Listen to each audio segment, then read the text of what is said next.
If you've been with us the last 2 weeks, you know we've been looking at sins that we don't typically think of, sins that we don't typically accuse ourselves of, and because we don't think of them and don't accuse ourselves of them, we don't give them much attention. We don't give them much consideration. The first week we looked at gossip, more specifically the sin of detraction. And last week was anger. This week, envy. And like last week with anger, envy is one of the 7 deadly sins. But envy is unique amongst the other deadly sins in that it stands alone, in that it's the only deadly sin that gives off no pleasure at all. There's no pleasure connected to it. Unlike, think of gluttony. There's an initial pleasure with it. Think of lust. There's pleasure associated with it. Even anger, we looked at last week, like anger, there can even be an initial pleasure of holding that in or when you let it out, pleasure, not envy. It's not the case with envy. Through and through, there is no pleasure associated with this deadly sin.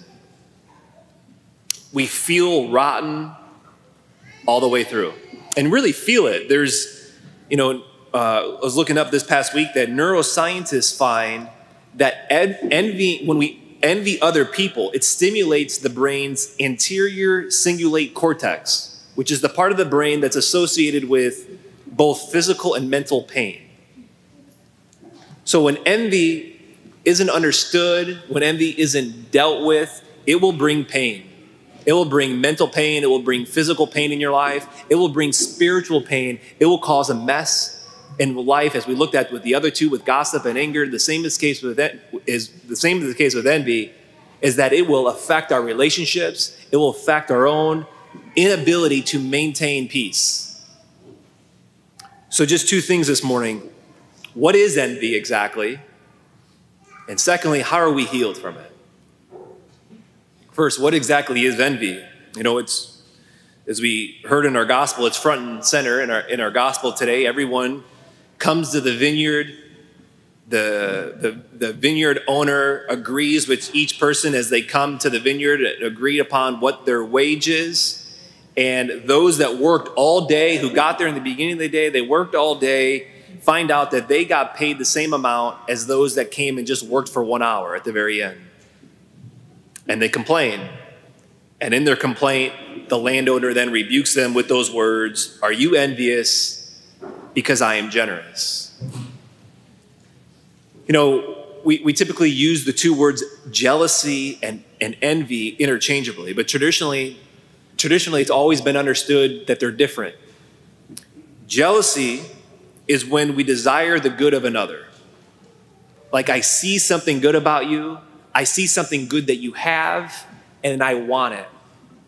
Jealousy is rooted with desire. I see something that you have, that you are, and I want that. And that's neutral. That can be either good or bad. Similar to last week, we looked at anger, that initial emotion of anger. It depends what we do with it. For example, you have a colleague at work who consistently gets promoted. Or you have there's a classmate at school that always gets the A in class. They're always this. It could lead you in a spot of being in resentment, and where you mope around about it. But it doesn't have to be that. It could also lead one to work harder, to work the same amount, to motivate one. That's where we use the term sometimes in these cases where it's like a holy jealousy. Jealousy doesn't have to be bad. That's not the case with envy. Envy, on the other hand, is always evil. It always destroys, and it's always really, really ugly. Envy is when you see someone else, who they are, what they have, the nicer home, being more popular, better looking, have the family that you want. And it's not that I just want it, but I notice a sadness within me. I know a sadness that you have it, and I don't want you to have it. And because you have it, I'm sad about it. You know, I remember 11 years ago now, I was doing some reading on envy, and then, like I said, envy wasn't something that I'd really given much consideration to. But 11 years ago, that was my second year in seminary. And the first year in seminary, I was the best basketball player on the seminarian basketball team, okay? The second year, there was someone else that came in, and he was better than me. Okay, we're talking the seminarian basketball team, okay? But I noticed a sorrow in my heart that this guy's gifts in basketball, there was a sorrow in my heart. And noticing it, it was so ugly.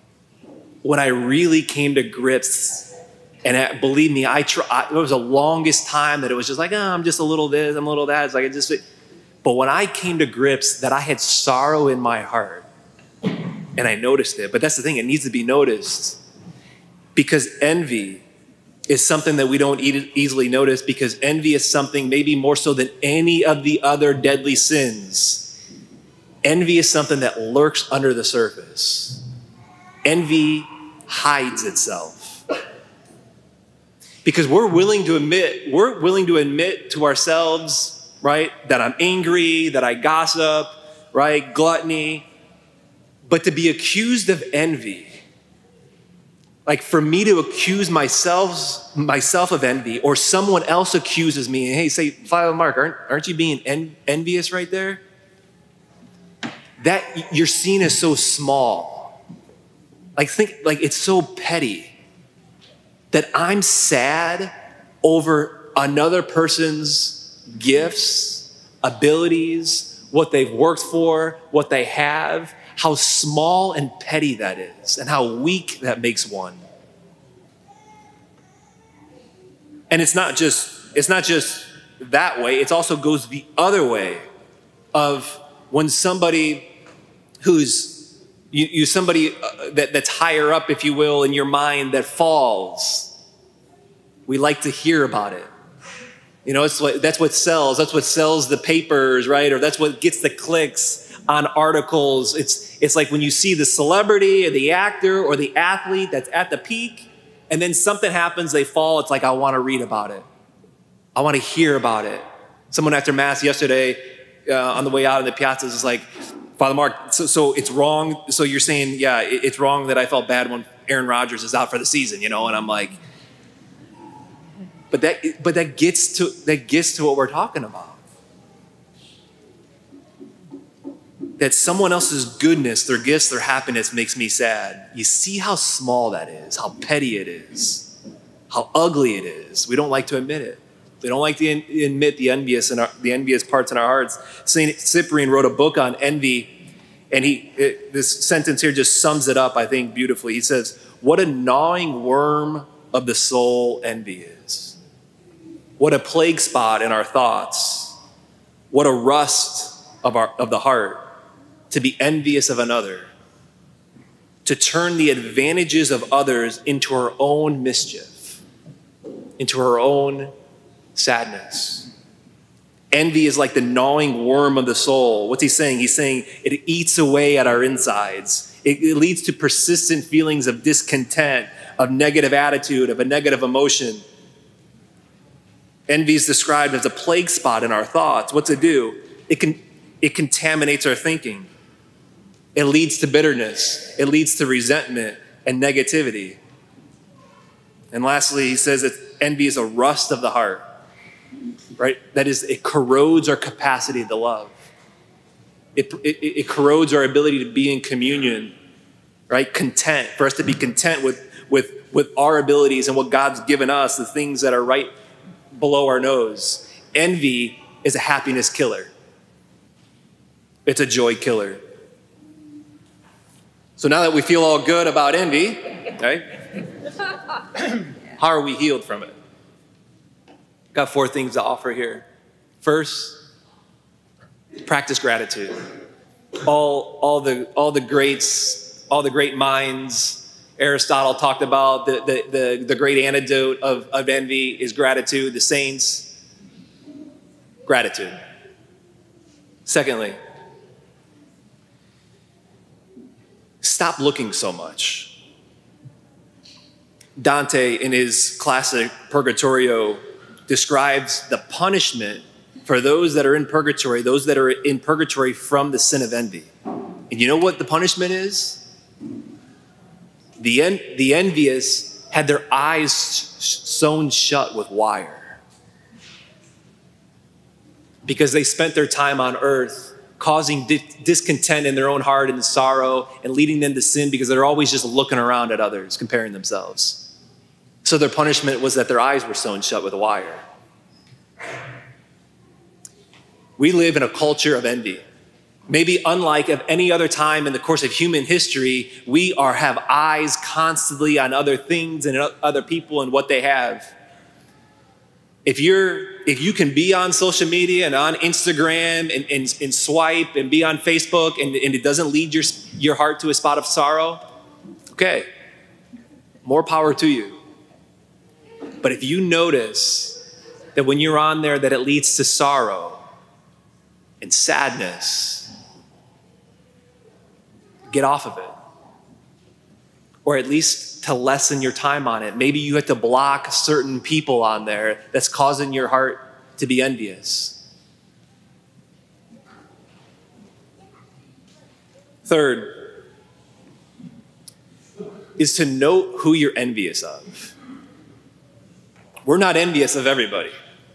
And who you're envious of and tempted to be envious of is different than who I'm tempted to be envious of, and is different to the person that you're sitting next to. Why is that? Because we envy the people who have the thing we use to justify ourselves. It points to our own insecurities. That's who we envy.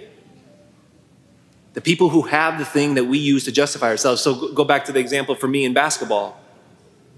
Like it revealed of where I placed my identity, right? Is getting the accolades, like how I performed in athletics and getting noticed in athletics. And so then when someone comes along that took the praise or the glory or the attention that I used to got the first year. Again, we're talking seminary and basketball, right? But that I didn't get year two. Well, it revealed the spot where the low self-esteem that I had, an insecurity there in that spot of where I needed the Lord to go, because that's the spot. That's the root of envy. Envy's up here. We want to get to the root of it. And there for me, it was like this spot of insecurity, this fear. All right, if I don't have that, then what else? Where am I going to get validation if that's not there anymore? That's the spot where the Lord wanted to heal me. So the question for all of us is, who am I tempted to be envious of? What kind of people are they? Who am I tempted to be envious of? The answer is going to reveal the area where Jesus wants to shore up. It's going to reveal the spot that he wants to secure. It's going to reveal the spot that Jesus wants to bring me to and to have his love poured into, his infinite love. That is what he wants to heal. And then envy begins to lose its grip on us. Lastly, fourth thing, how we're healed of envy, and this is probably the most important out of all four of them. To be healed from envy is to know that we all represent those workers who are working for only 1 hour. None of us deserve or can earn our salvation. So every one of us are those workers who go in the vineyard for only 1 hour and get paid the full amount. God's generosity and what he did for us by going to the cross for the brokenness that I have in my heart, how ugly it is and how petty it is, and that I could have sorrow over someone else's gifts and blessings, that the Lord goes to the cross for that brokenness to heal and to restore and to transform. knowing that he did that, and that he has an infinite love for me that goes beyond on whatever the insecurity is that is at the root of the envy, is what ultimately heals. It's his infinite love that he has for us. So envy is ugly, and it causes pain. It causes mental pain. It causes physical pain. Envy is something that destroys, and envy is something that's hidden. It lies underneath the surface, and it lurks there. So acknowledge it. Pay attention to it. Pay attention of who I tend to be envious of, and see and really sit with how petty it is and how small it is and how weak I am. And when I sit with that, I can invite the Lord to pour his infinite love into that spot so that I can be healed from the root. That's a lot better option than having our eyes sewn shut with wire.